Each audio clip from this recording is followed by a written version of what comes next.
We're having a dialogue.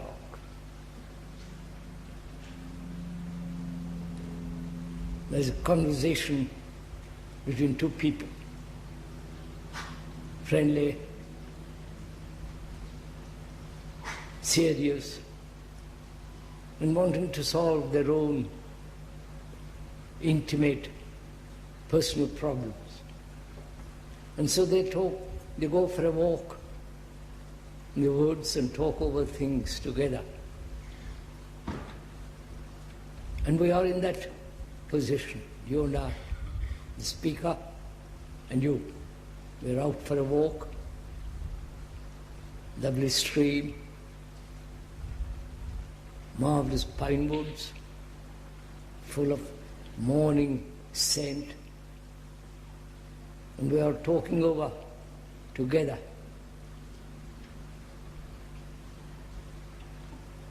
And each one of us know that words have particular definite meaning, that each one of us understands the meaning of the words they use. They know the words and their content of the word, the meaning of the word, the significance of the word. So they use the word which is common to both of them. And they also know that the word is not the thing, and the words do not actually convey the deep inner feelings. They are feeling it out together. Because they're good friends. They're not opposed to each other. They're not trying to trick each other. They have known each other for long years. And they have often talked about these things. And so they're willing to expose themselves to each other, point out their difficulties, their problems, and each one is trying to understand the other and hoping to help each other. That is really a dialogue. They have established a good relationship between them. So can we, this morning, have such a dialogue?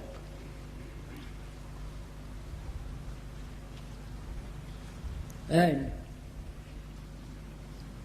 we talked about yesterday the nature of attention, care and love. So what shall we talk over together this morning?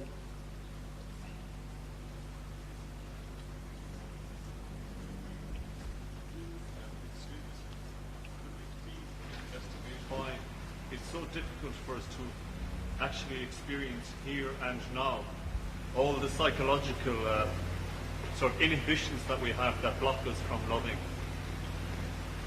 Could we investigate why it is so difficult for us to actually experience here and now the psychological inhibitions that block us? Could we investigate why it is so difficult to look at the psychological inhibitions here and now? Could we investigate together our psychological inhibitions, our psychological barriers? Now, talk it over together. The gentleman asks.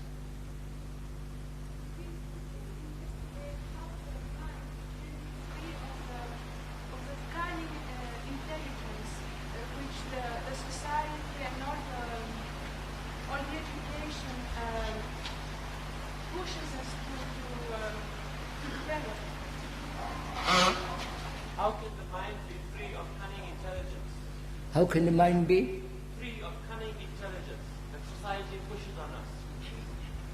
How can the mind be free of cunning intelligence, society's intelligence? How can the mind be free from the cunning which thought has put together there?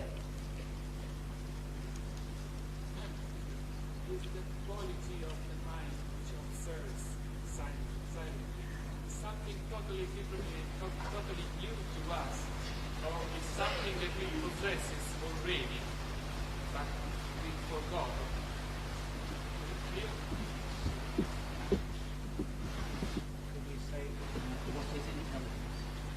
Could you discuss what is intelligence?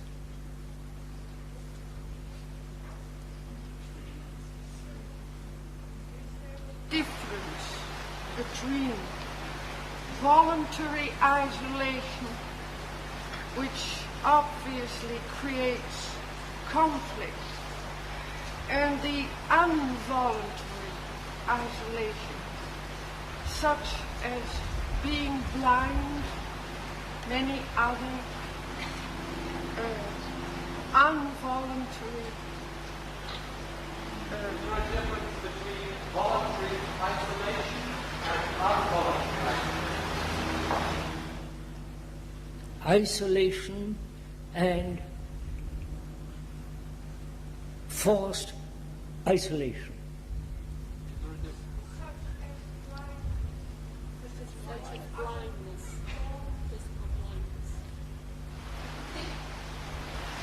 Isolation through some kind of illness which is forced, and voluntarily willing isolation. Is that it?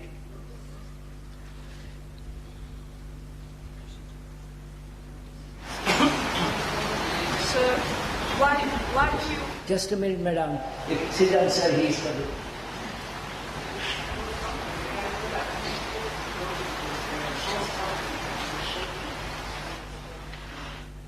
What's that?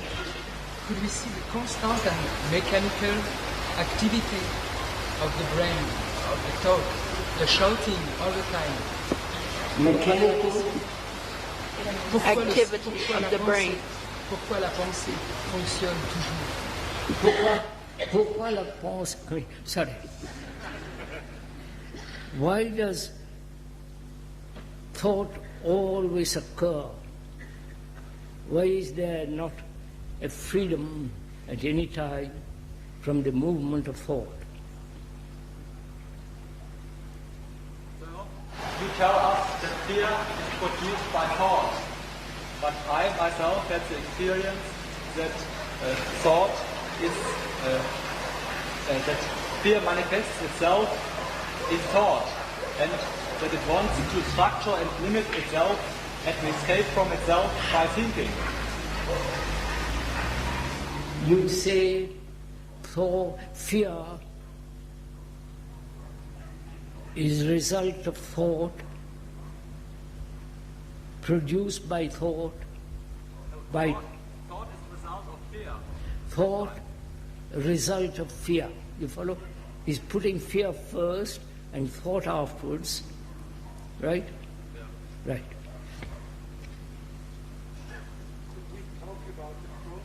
Identification also, in connection Could to we discuss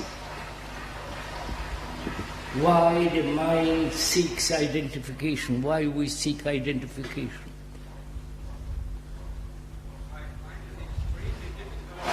To take part in these discussions, because I'm always in doubt whether it is a right or a wrong question. How can I find out myself? Are there any criteria? How can one find out for oneself what is a right question and a wrong question? Is that it, sir? For the usual meditation, the self-hypnosis. I asked that question because it is only through that I have the feeling I understand when you say beauty is something entirely different. Love is something entirely different.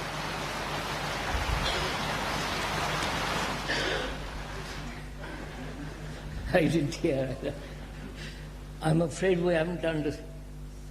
I ask, why do you call the usual meditation that is sitting down with closed eyes self-hypnosis? Why do you call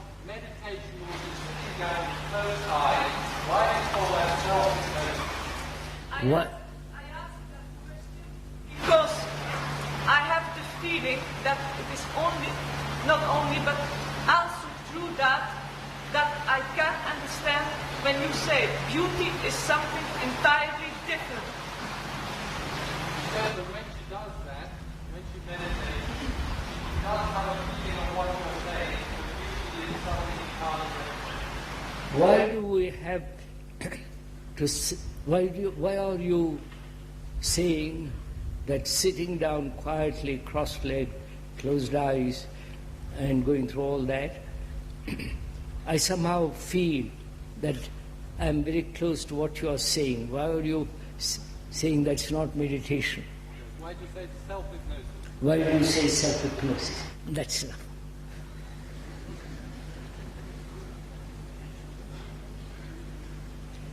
Now, which of these shall we take up? All connected with the mind. All these questions, if you have observed, if you have listened, are dealing with the nature of thought, the nature of the mind, what is intelligence, and what is meditation. Right? Now, which of these shall we take?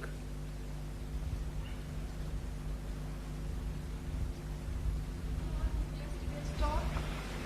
Can we go on with yesterday's talk? I have the feeling we didn't get over it completely. Could we go on discussing, talking over together yesterday's meeting? Because the questioner says, I don't feel we have gone through completely to the very end of it. So you've got two questions, fundamental questions. Thought with all its complexities,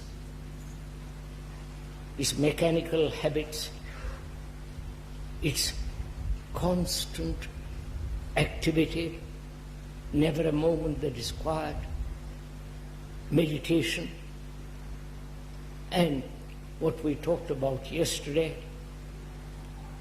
love, intelligence, compassion. Now, which of these do you want?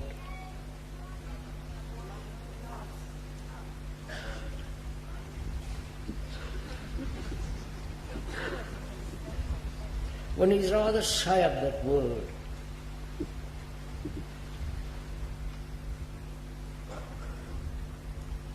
Because it's so spoiled. Love of God, love of my family, love of poems, go to a lovely walk, you follow? Sex. The politicians use the love of the country, love of God, love of Jesus, love of Krishna, and so on, so on, so on. So one is hesitant to use that word. So perhaps, if I may suggest, we will talk about that question which you asked by inquiring first. We are discussing, we are talking over together. It's not a solitary conversation with oneself. If we could go into this question of meditation, then we may be able to understand whether it is possible for thought to be absolutely quiet and for not compelled, coerced, forced, all the rest of it. And perhaps we could take that question and go into very, very deeply, then perhaps we can also enter into the field of what is intelligence, love, compassion, and without those, which is that the essence of that love, mind can never be totally free from all its manifestations, its trickery, its deceits and dishonesty. So, would it be all right if we talked about that? You're not pleasing me, please. I don't care. If you want to talk about something else, we will. All right. The first question, if I may ask, is it possible to keep the brain, to have a brain that is not twisted, that is not neurotic,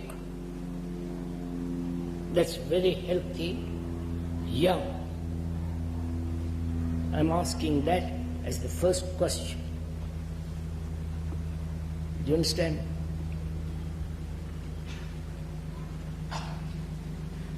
I'm asking, to put it very simply, can the mind remain young?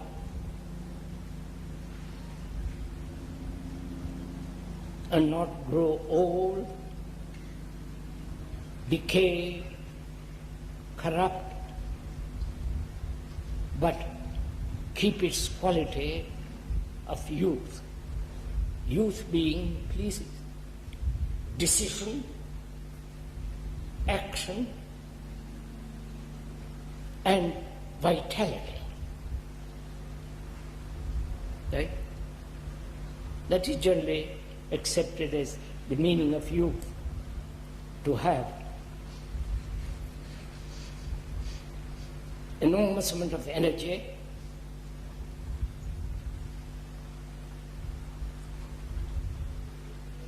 decision, acting, and that sense of freedom. That, I think, would more or less describe what is a young mind. Would you agree to that? Definition, you can change it. I'm not sticking to those words. But to have a mind that's extraordinarily clear, simple, having great energy, vitality, and capable of instant decision and action. Right? Would you agree to that? That's only a definition. You can change the definition, change it how you like. But let's all agree, if you accept that, that is the quality of a mind that's young, that's not hurt, that has no problems, that is living, not in the future or in the past, but actually living in the present.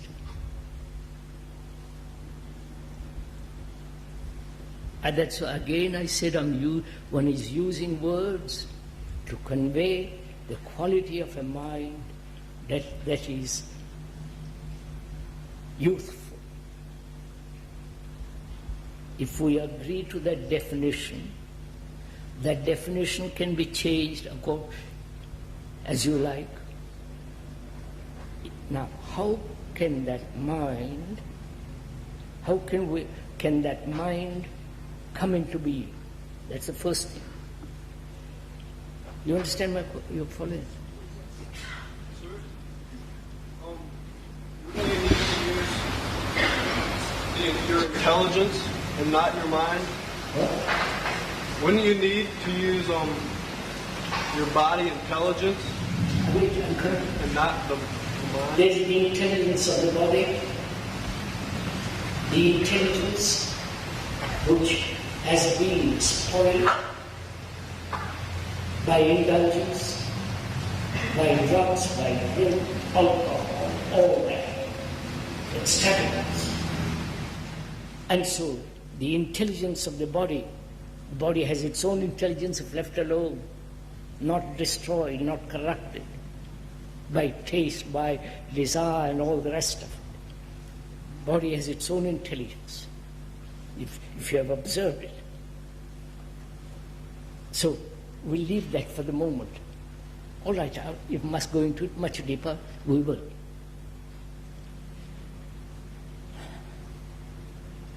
Our mind is the result of our senses. Right? Right? Isn't that so? This is science. This is just natural. And we exercise not all the senses together. Right? Are you following? But exaggerate one or two senses. And so there's never a balance.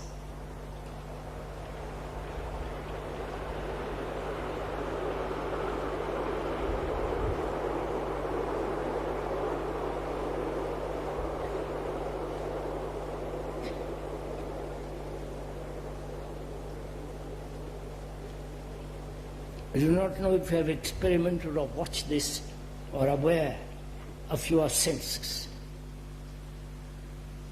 Either one or two senses dominate and the other senses are in abeyance or not totally functioning, and so there is always inequality, always imbalance in the activity of our senses, right? You're following all this? Please do follow this. Don't go to sleep, because this is, and we are coming into it. So is it possible that all our senses work together, totally harmoniously? That's the first question. And because our whole structure is based on senses, perception, taste, touch, and all that. Now, if there is imbalance in our senses, our mind is affected. Naturally. And from this imbalance, there is neurotic activity. So, is it possible? Please go into it with me. We are dialogue. I'm not giving a speech. Can we see the movement of the sky, the clouds, the shadows on the mountain with all our senses together? You understand my question?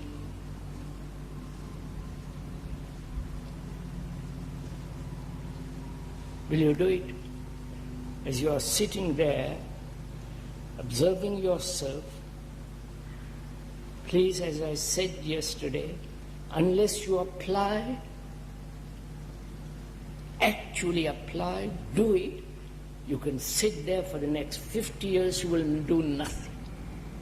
But if you apply, actually work it out, then you will see it for yourself that as long as there is imbalance in the senses, the mind, which is also part of the senses, part of thought, then that imbalance invariably creates disharmony, right? Do it, please, as you observe it. Actually apply. Can you give a concrete example of what you mean by imbalance of the senses? What's that? Can you give a concrete example of what you mean by imbalance of the senses? Concrete example of imbalance of the senses. I'm not good at giving examples.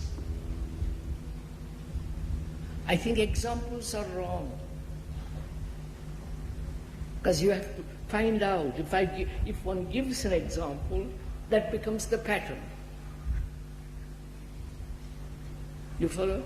And say, I must conform to that, or no, that pattern, that example is not good, better example, and so on. We battle with examples. I hope you understand this. I can think out an example. Sex.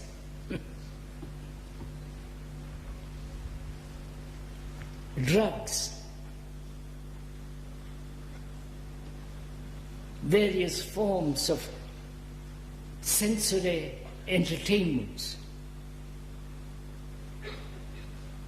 where only the eye or the ear functions, not the totality of all the senses. You understand all this? So, the mind, am I talking, as the gentleman pointed out the other day, I'm performing.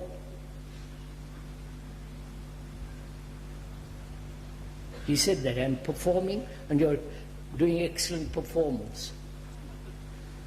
That is, which is rather an unpleasant word, but there it is. And this is a dialogue between you and me. So don't please become quiet and just listen. So that's part of the mind. The condition of the brain when we talk about the sane mind. When we use the word mind, sir, we are including in the mind, all the activity of the senses, all the activities of thought, all the activities of emotions, whether imagined or real, romantic, sentimental, all that. The whole of human activity is the mind. At least I look at it that way. You may look at it differently, but as we are two friends talking over together, I change my vocabulary, you change your words, but we mean the same thing. That is, the mind contains, holds all the senses, all the emotions, all the romantic, sentimental attitudes, values, and also the enormous complexity of thought, the memories, the experiences, the hurts, the wounds that one has received from childhood, psychologically, inwardly, and the intention, the motive, the drive, the desires, all that is the mind.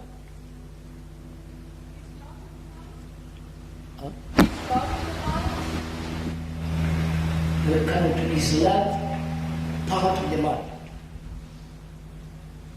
You understand the question? Is love contained in the mind?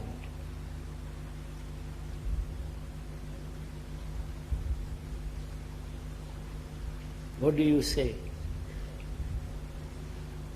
Dialogue, please. Huh? No?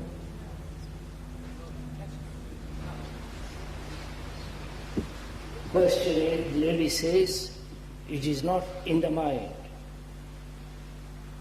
Then is it outside the mind? Go into it for yourself. It's a dialogue. Perhaps it is a part of love. What? Perhaps the mind is a part of love. Perhaps the mind is part of love. Mind is part of love. You go very carefully into this, please.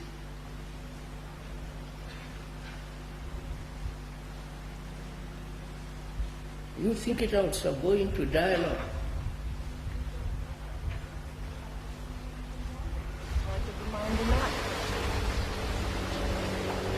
Is love remembrance? Huh? No, go into it, madam. Just look at it. I'm telling you something, I'm asking you. Is love something that has happened and you remember it. Therefore I'm asking, is love part of remembrance? You've been kind to me, I remember it, and therefore I have affection for you. Or you have, remember it. Is love a remembrance? If it is not, is it then within the structure and nature of the mind? This is a very difficult question. Please don't just slip it by. That's why I want to go into this carefully.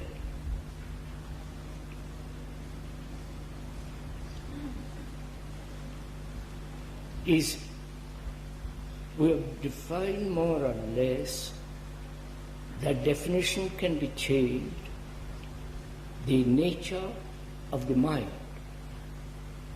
It's all the senses, so on, so on. And all this is predominated by thought. Right? That is the central activity. Right? That controls the senses, exaggerates the senses, gives importance to a certain sense and not to the others, that creates images, conclusions, aggressiveness, assertiveness. All that is the activity of thought. Right?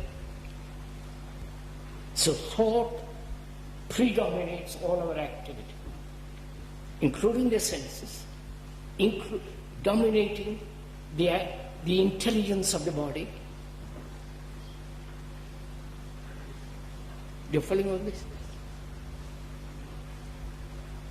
So thought is the central factor that is constantly operating, controlling, deciding, changing, modifying, pursuing,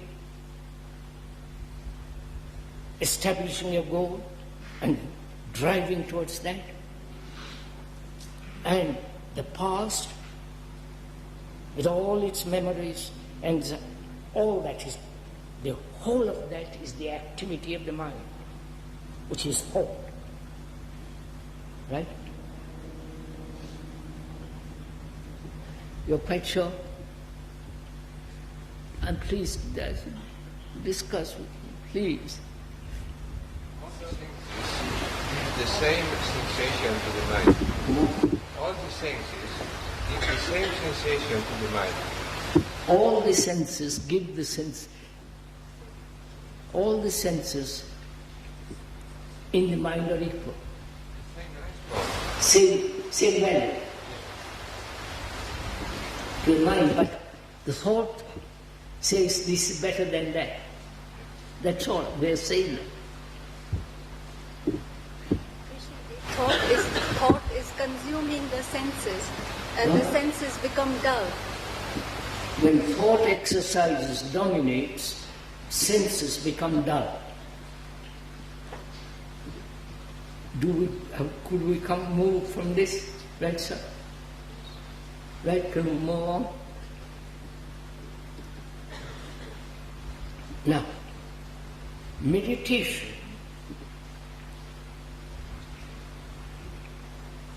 is part of thinking. Otherwise you won't meditate. Right? Would you?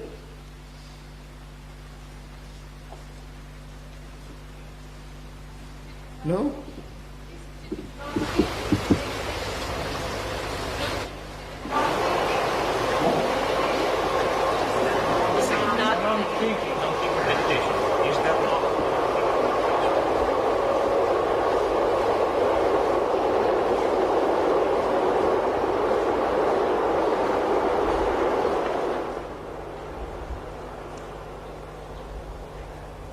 What did you say, Madam? Isn't it another business? Is meditation another business? You're going to go. But first thing, when you start meditating, sitting quietly, closing your eyes, is the activity of thought. Force, because you want to achieve or feel good in that position, doing something, right? So thought has brought this about through desire. No? Please, this is not very complex. I sit in that position, cross-legged, or what is called a lotus position, close my eyes, because I have been taught, or I have read, or I have heard somebody that if you do this, you'll have a marvelous experience. No, sir. Huh? I do it, but only to watch my thoughts. That's a different matter, sir. You see the difference? I do it because I want to achieve certain experience, because I've read about it, or I've been told about it, and it gives you certain pleasure. I feel rather relieved, relaxed, right? Right? And that I maintain that, giving more and more importance to my feeling of certain pleasure, certain experience, certain state of mind. And I go on doing it. But the origin of that is the movement of thought. Right? But this is the practice of meditation. What's up? What you're talking about is the practice of meditation. But within this practice, meditation can happen, which is something else. I mean, what you're talking about, well, as I feel, is the practice. But within this practice, the meditation can happen. But there is a difference between the word meditation, what it is exactly. This is the practice of meditation. And within this practice, suddenly something else could happen. Yes, this is the practice of meditation, and in that something suddenly can happen. Right? Right, sir? Yeah, what happens is really meditation. I mean, it's just a question of words. What happens is really meditation. And, sir, we are investigating, right? You are jumping to conclusion. You're saying it happens. I question the whole thing. Sir, when we sit quietly to watch our mind, after a while our eyes naturally get shut, and we become quiet. We don't sit with our eyes in purpose to shut them so as to Sir, the speaker has played with all this. Right? This is not something new you're telling me. So, have patience. I've been through all this. Sitting quietly, breathing, repeating, hoping for something to happen.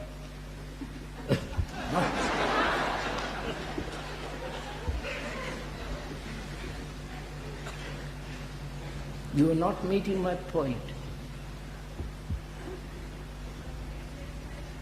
Why do I meditate? Why does one meditate? Because I'm agitated, trying to quiet myself. What? Because when I'm agitated, when we are agitated, nervous, anxious, crowded with innumerable problems, by sitting quietly, we hope to get away slightly from that. not watch. Yeah, just relax before, till they overcome again. Yeah. But you're missing, forgive me, you're missing my point of view, what I'm saying, which is, all this is the origin of thought, origin of desire. No? Right, sir? Why are you hesitant? What's wrong with it? Can thought not see his own uselessness and slightly stop? Because it is useless. You seem to think, Madame and the others, that I'm opposed to meditation.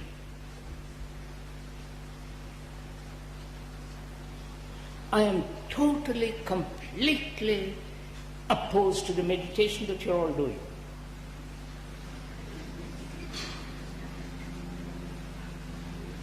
Because that's not meditation.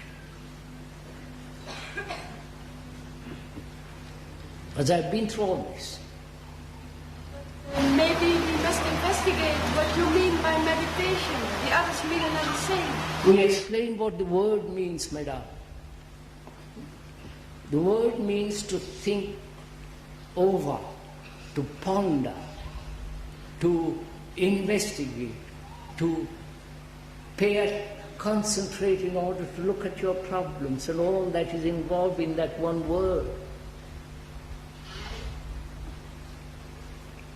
Sir, if you are opposed to our meditation, are you not creating a division?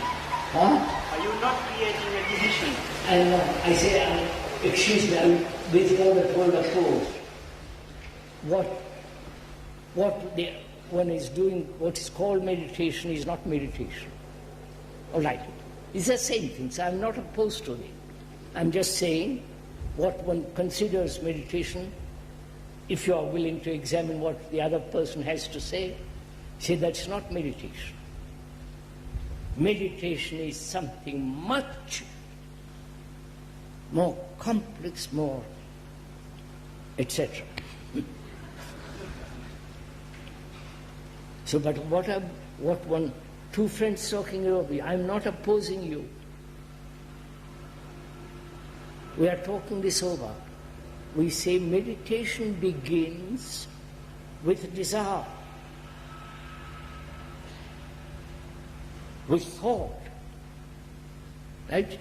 You hear somebody from Tibet, from India, from Zen, from God knows what other place, and he expounds what meditation is.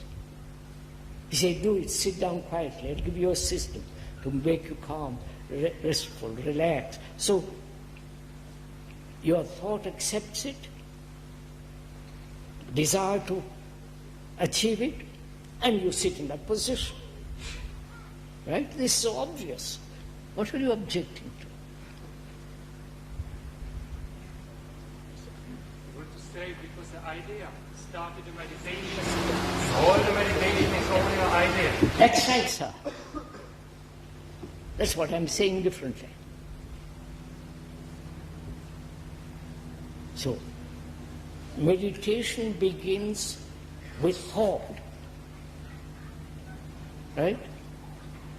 And desire says, I must achieve that, something which I have experienced yesterday in the sitting quietly, and I want that.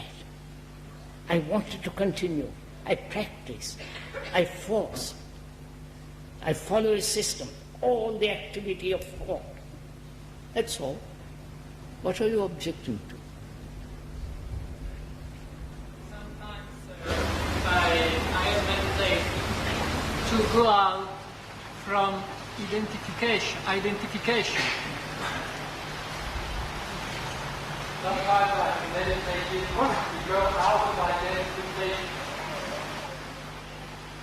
I have meditated a couple of hours, the questioner says, to get away from myself. Right? Is meditation an escape? It's a temporary relief. What's that? Temporary relief. Then take a drug. Take a night, that thing that puts you, to quieten your nerves. You see, sir, you are not following all this. You are wasting time. Temporary relief, temporary excitement, temporary experience, temporary quietness, all that you call meditation. My Lord, how that word has been misused. Could it be that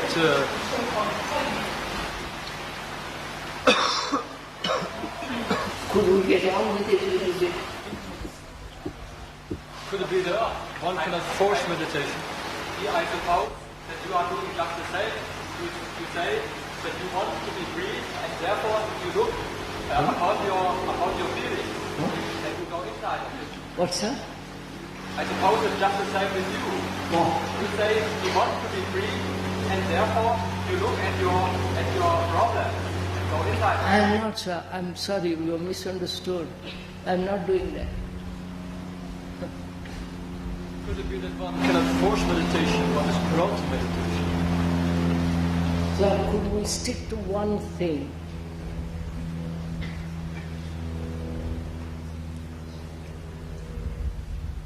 We are asking, we have gone so far, which is, what is the nature of the mind? We talked about that. And that mind is dominated by thought. Thought is perpetually in an activity. When you are sleeping, when you are awake, when you are walking, when you are by yourself, it is constantly moving. And that becomes a strain, right? That becomes nervous. And to bring about a quietness, a relief, a sense of peace, you try to meditate, quote meditation, and achieve a little bit of that. And you practice, and you call that meditation. I said that, please, that's not meditation. It's something much wider, deeper, that requires a great deal of inquiry. So please listen, exchange, not say meditation is this, meditation is that, it appeals to me, it doesn't appeal to me. That's all. We stop discussing. Whereas we say, look, let's find out. Right? Krishnamurti, I admit I don't know what meditation is. But could we go into what meditation is? I'm doing it, sir. Is it possible to know what meditation is at all? Is it possible to know what meditation is at all? To know at all what meditation is? Yes, sir, that's what I'm saying. Could we put it this way? When you deliberately set about to meditate, it's not meditation. Right?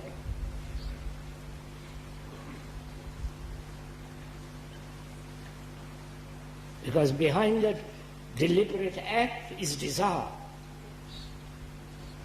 Behind that is a thought having come to a conclusion, pursuing that conclusion. We say that's not meditation. You may say you're wrong. I said, all right, let's talk it over. So thought dominates, right? That's simple and clear. No? All our activity, whether you meditate, whether you sit down, you practice, you try to force the mind to be quiet, all that is still the activity of thought.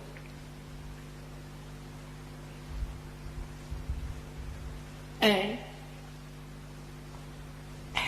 is love the activity of thought?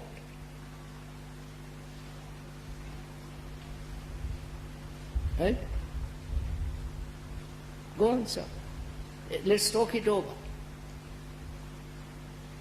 Is the activity of thought or rather does the activity of thought bring about right relationship between two people?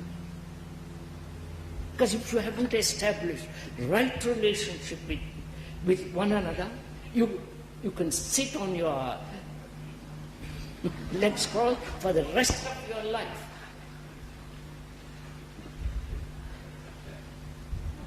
Unless you lay the foundation of relationship, having no conflict and so on, any form of meditation is just an escape into another series of illusions. So, is love the activity of thought?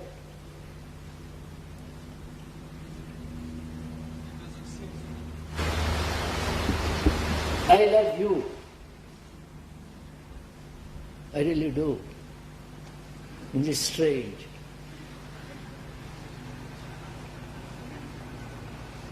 Isn't love the absence of thought?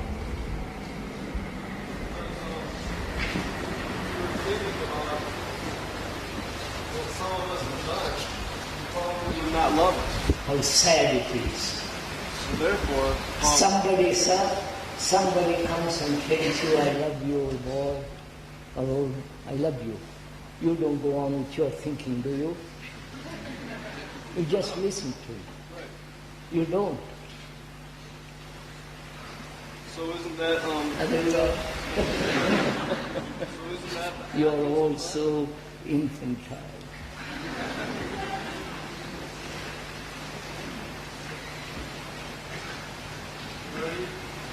And we are asking, is love the activity of thought? Is love the activity of the senses?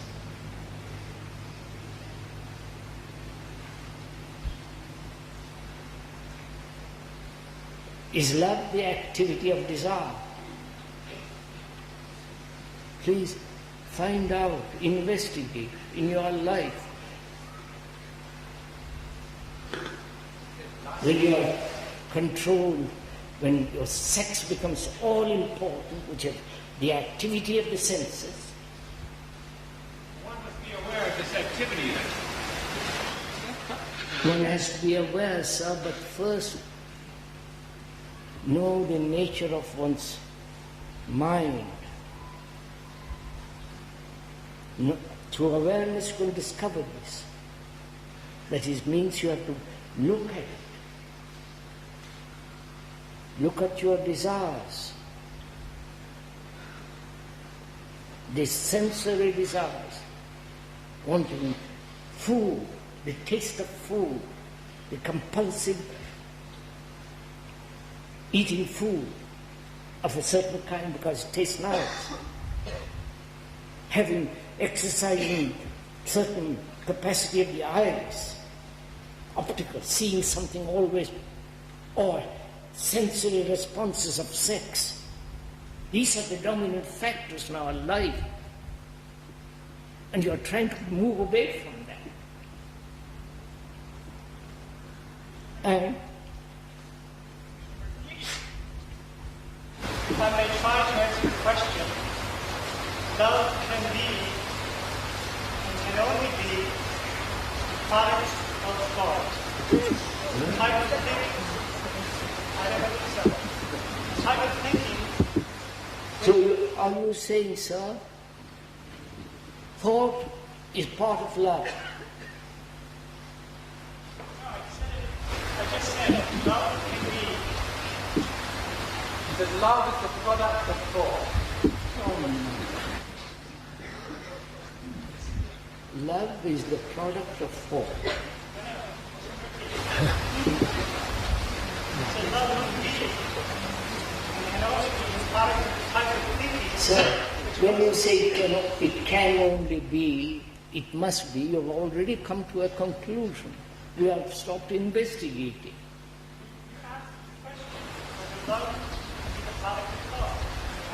Yes, is love part of thought? which means that love contains the whole movement and the complexity of thought. You understand? But if it contains thought, is that love? You don't even go into it, look at it. I don't know the word in English, but I know in French. I think it is l'état in French. I don't know who knows it in English. Or Zustand in German. State. That's it. A state, a fact. I'm afraid we can't hear the same. She says it is a state. What? It is a state of being. L'état. C'est un état. Un état in French. C'est un état.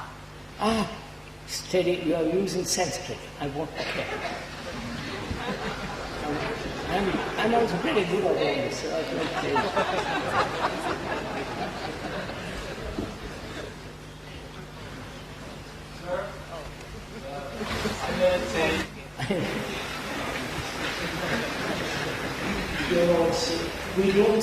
you are still, we've gone beyond this, Madam. Please go on.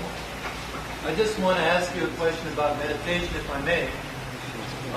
I have either been under the illusion or delusion that the meditation in which I do is done to me effortlessly.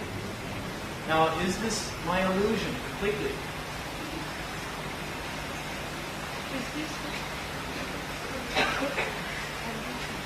He says that he meditates effortlessly. Is that an illusion? Yes. That we must understand before, when you say I meditate effortlessly, what do you mean by that word effort? I lie down and a process begins within, in which all I need to do is release my thinking process to it. I don't make any effort to release, it just happens. So when you know you are meditating, it is not meditation.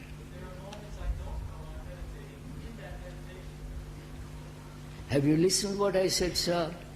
Yes, sir. When you know you are meditating, it is not meditation. No, you don't know. I don't know that is meditation. You don't see the beauty of all this. You're just going on and on and on. I'm trying to find out.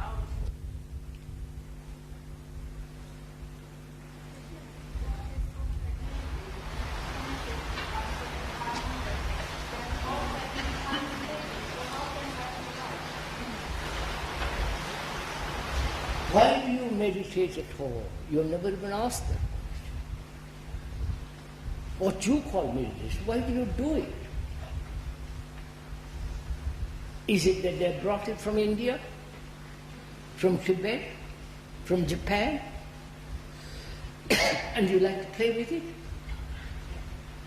Sir, when one is angry, for example, when I have been angry, or I have a problem and in conflict, if I do, but we are both agreed, it's not meditation, but just sitting down quiet, watch my thoughts. Yes, sir, that is just when you are angry. To examine, to go into it is not meditation. It is not meditation, but it is useful. For Yes, sir, I agree. To be aware that you have been angry, to go into the whole question of anger, that's not meditation.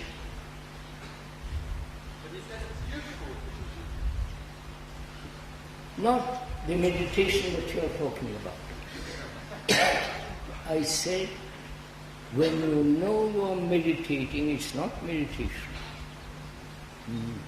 Swallow that pill and look at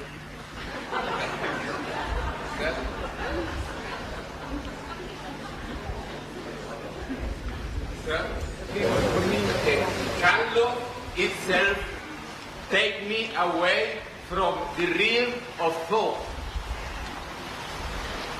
Meditation helps me to get away from myself, from my thought.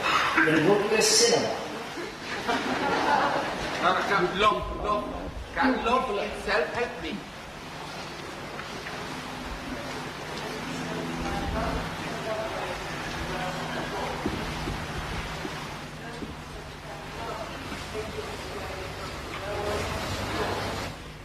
Can love take him away from the realm of thought?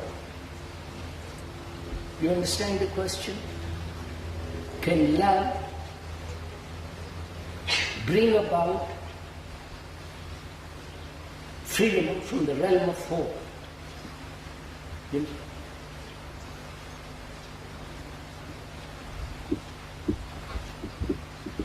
Can love free the mind from the activities of thought?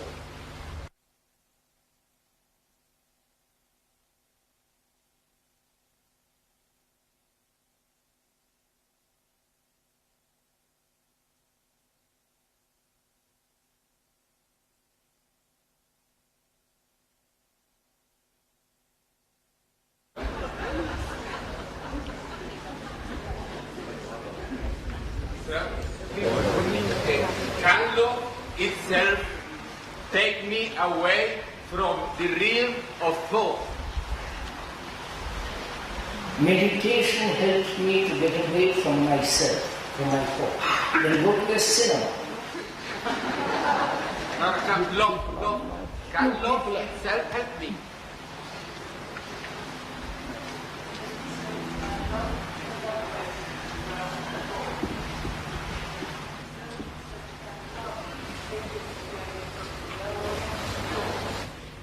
Can love take him away from the realm of thought? You understand the question? Can love bring about freedom from the realm of thought?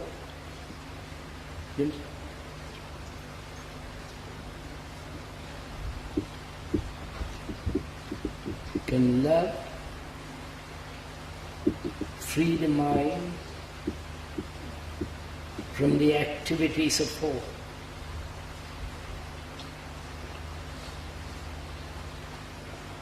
What do you say? Don't look at me. What do you say?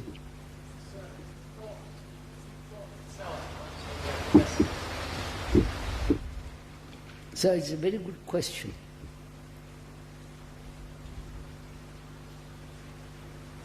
The mind is incessantly active, sleeping, waking, daydreaming, sitting quietly. When it's not under control, pop comes the thought in. So does love free the mind from the activities of thought? No. You see what you have done? You are using love as a means of escape from thought.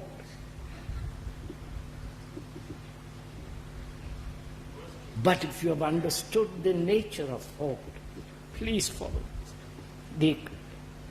And thought gives its own right place,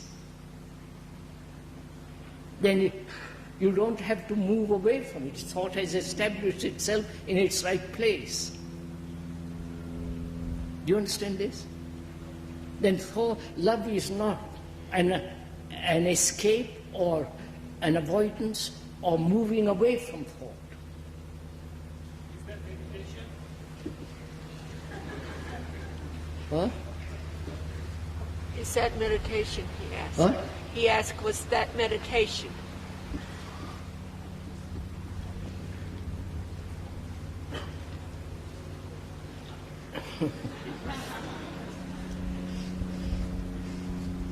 So, as I said, when you know you are meditating, right? Sitting in that position, breathing, repeating a mantra, all that, when there is that activity, it's not meditation. I will tell you why, if you will listen. All that is the activity of desire and thought, obviously. A guru comes along. I don't know why they do, unfortunately they do. Comes along And he says, do this and you'll have the most marvelous experience of God or of enlightenment. You'll have extraordinary experience. And he lays down certain systems, methods, practices. And we being gullible, not having the quality of skepticism to question him, we say, all right, Swami or Lord or whatever you call him, and we practice it. And in the very practicing of it, you have certain quietness, certain experience, and that delights you. You say, at last I've got something. Right? And I say, that is the activity of desire. Activity of thought which has projected an image of something to be experienced. And that image can be experienced only through certain practices, certain repetition of words, especially in Sanskrit, that sounds far better. And so you repeat it. But it is still the activity of thought and desire. So, unless you understand this, that what is the nature of thought, what's the nature of desire, gone into it, given its right place, thought gives itself its right place, then you'll be everlastingly battling with thought, with all the images that it has created. That's very simple. No? Is love denied by thought? Huh? Is love denied by thought? Is love Denied. Is it covered over? If there wasn't thought, would there be love? When there is, he's asked, when there is thought, is there love? No. But if there is no thought, you can be in amnesia, state of amnesia. You don't. Huh?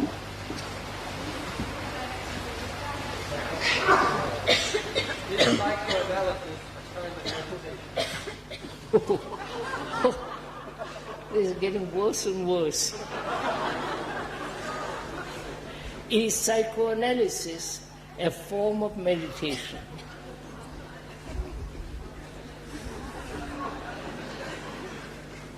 Do you know what psychoanalysis is? Investigating into the past. Psychoanalysis.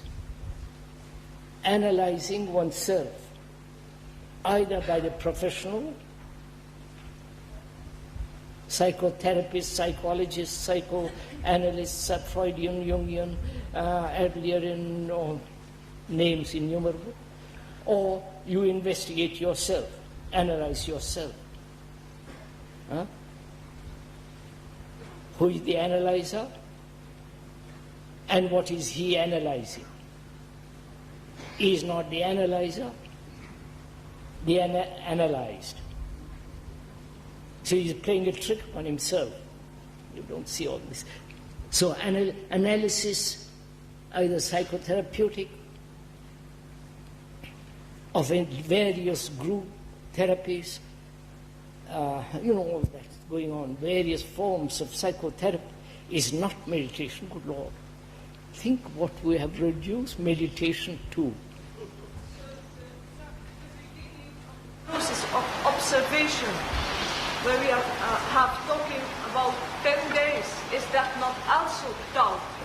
Madam, as we explained earlier in these talks, there is only observation, not the observer. Right? Huh? You are saying that, agreeing to that? Do you know what that means, madam? The absence of me. The absence of all the past, just to observe. Without the word, without the name, without association, without remembrance, just to observe. You got a notebook, sir. You make mention of a process. Yes, You say sir. that cooperating with the process. There is no process. You see, that's what I'm pointing out here. Moment there is a process for meditation, that process is the result of thought. And thought has laid down the process in order to achieve something. You people don't listen. You never decide to start meditating? What? You never decide to start meditating. How do you start meditating? In other words, does the speaker decide to meditate?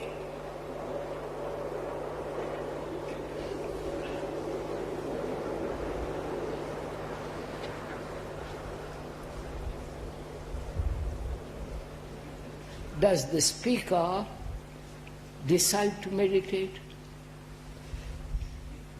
I've answered the question.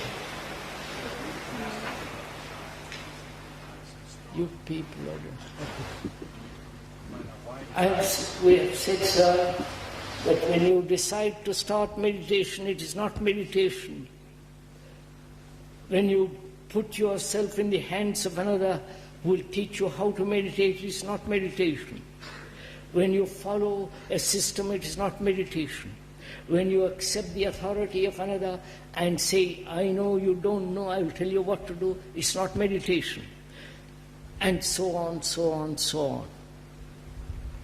Please, can we see this? When we go out walking, we don't think about meditation. And if once you see something very beautiful, you just have a feeling, you want to close your eyes and let it come over you. But if once your mind takes That's right. That's right. When the lady says, as you're walking in the wood quietly, not carrying all the burdens of your problem, suddenly you have a certain sensation, feeling, and you're watching it, and thought comes over and takes charge and says, makes it a memory and wanting it more. All that's not meditation. Is it love? Is that love? Just to observe, you say, is that love? Is pure observation love? See,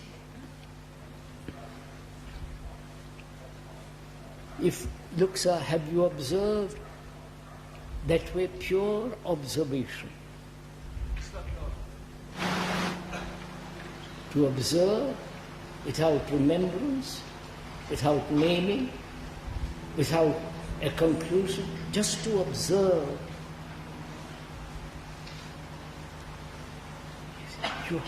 We have spent an hour and a quarter nearly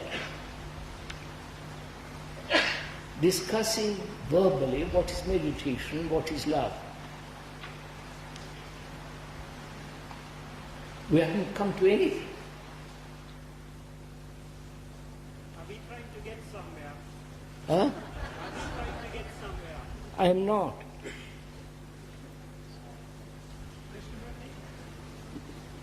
You've asked for a dialogue. Can you listen for just a few moments? Oh, delightful. I want to try to answer again the question you brought up before. You asked whether love can be the product of thought. My answer was that love can be only the product of thought. I understand what you mean by thought. I recognize that you feel that thought is conditioned. As I say, I know that is how you define thought. I think thought can be something else. This isn't in line with your own views, and so you put it aside. Can we not perhaps pursue that point? Can thought be other than conditioned? Because if it can be other than conditioned, then thought can lead one to a type of thinking, if one will, a heart thinking, an intuitive thinking, whatever word one chooses, can, I believe, and can only lead one to love. It says he feels that there is a form which is unconditioned? The gentleman says, in essence, that there is a thought which is unconditioned.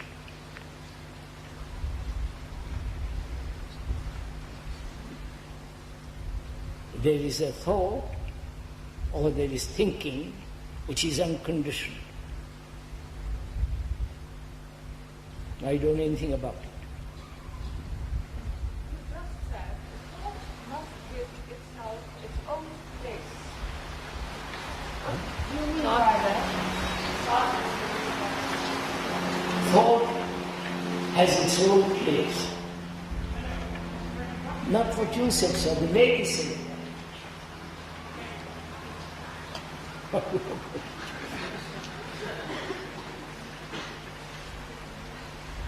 Is there a thought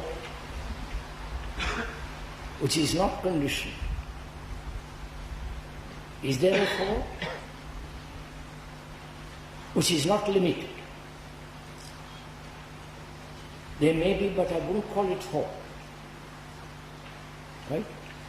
Thought, as is generally understood, is the process of thinking. Thinking is the movement of memory, movement of experience, movement of knowledge. The whole process of that is thinking. Not solely. Huh? I don't see it solely as you describe it. Right, sir. I would ask you, what does the word intuition mean to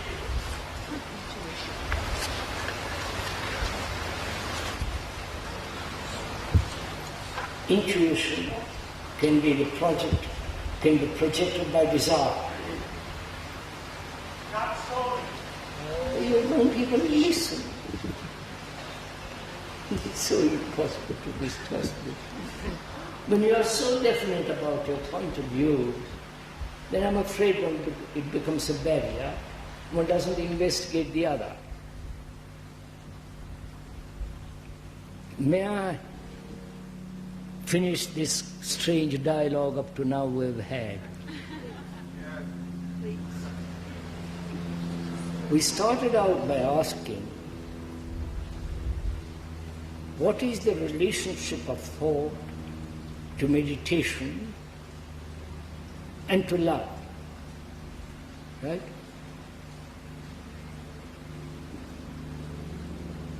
We went into the question that our mind contains or is the result of the senses, the emotions,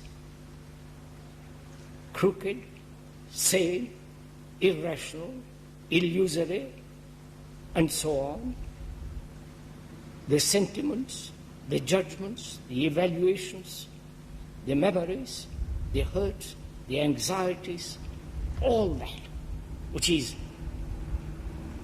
under the umbrella of thought. Thought is the central factor.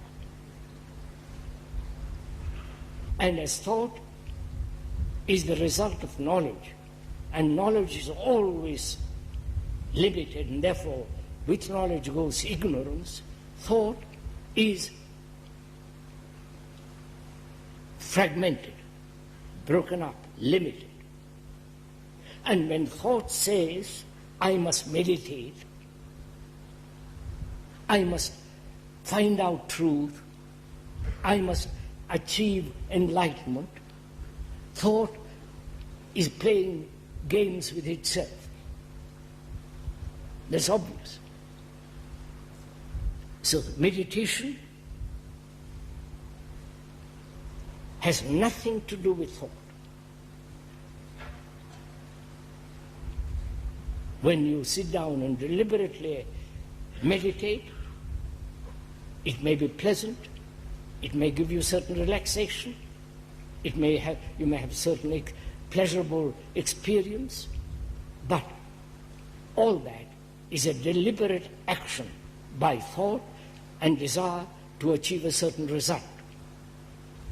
Therefore, that's not meditation. And what is the relationship of thought to love? That's what you're asking me now. Love, this becomes rather difficult. Love is free from thought. Love is not the product of thought. If it is, it's still part of desire, obviously. So love is independent, is free from all the activities and chicanery, dishonesty, desires, sensations, sex. That's not love.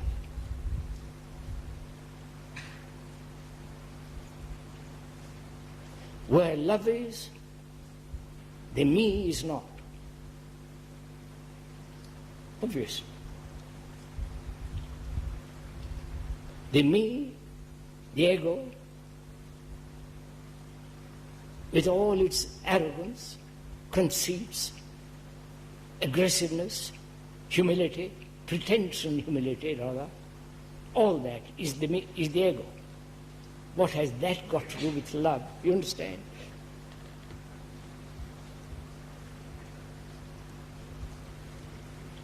So love is beyond thought. Now, then, what is the relationship between meditation and love? When one deliberately, purposefully, actively participates in the so-called meditation, that meditation leads to illusion, and that illusion has no relationship with love. But there is a meditation, if you are interested in it, which is not deliberate, which has nothing whatsoever to do with desire. There is a meditation which must be totally undesired, totally free of thought. And to find that meditation, I'm not offering it as a reward if you're interested in it. You have to go into the question of desire, give it its right place, whether desire has any place at all. And also, thought has to find its own place and remain there. Then meditation becomes something totally different from what you're doing. That is, one has to find out what is reality and what is truth.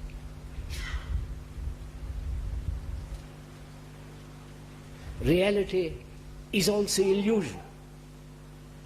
You understand?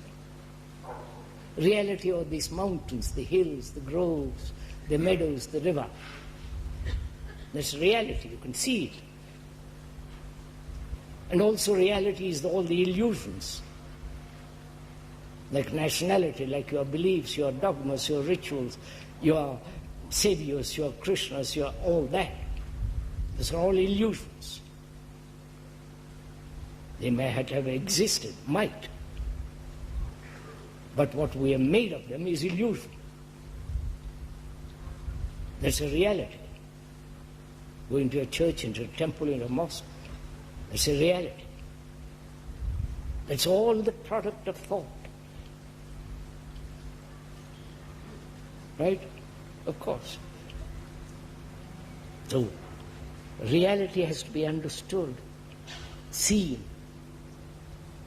Reality, everything that thought has created, the atom bomb, it exists, atom exists before thought investigated and created the bomb. Thought did not create nature, but thought has used nature. The chair one is sitting on is made by thought out of would. And reality has truth has nothing whatsoever to do with reality.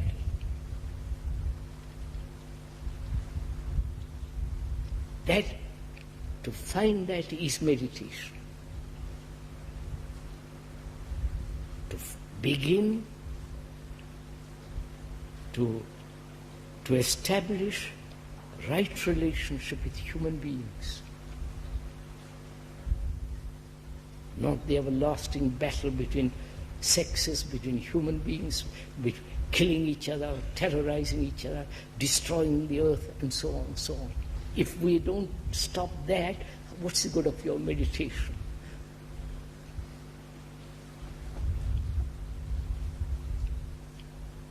So first, you have to be good.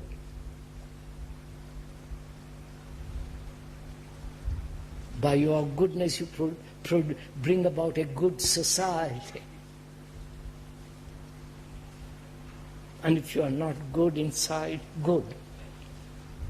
I'm using that word specifically because it's not the goodness, be a good child. I don't mean that. We'll go into perhaps tomorrow or another day. But if there is not goodness in you, you cannot produce good society.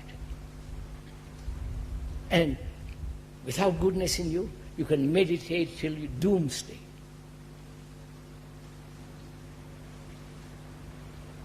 Go to India, go to Tibet, visit various monasteries and attend various gurus who say this and who deny that. Play that game if it amuses you. But don't deceive yourself saying that's meditation, I'm meditating. Right? So if you have no love in your heart,